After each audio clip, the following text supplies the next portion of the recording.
This is the Lone Crater YouTube. We hope this video helps.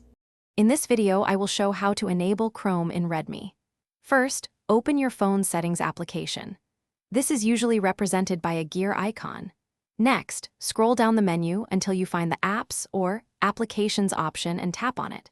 From there, you will see a list of options. Select Manage Apps to proceed. This initial step is crucial for accessing your device's application settings and making necessary adjustments. Now that you are in the Manage Apps section, look for the three dots menu, typically located in the top right corner of your screen. Tap on these dots to reveal a drop-down menu.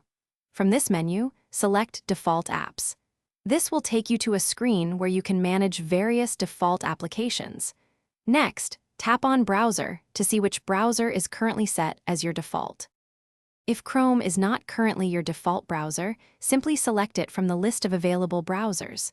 If another browser is already set as the default, you might need to tap Clear Defaults for that application first. This action removes its default status. After clearing, try opening any web link. Your phone should then prompt you to choose a default browser, allowing you to select Chrome. Finally, let's ensure Chrome is fully enabled. Go back to Manage Apps, find Chrome, and verify it isn't disabled. Sometimes, an app might be accidentally turned off.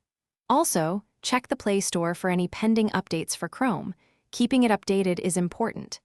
If you've followed all these steps and still face issues, a simple restart of your Redmi device can often resolve minor glitches.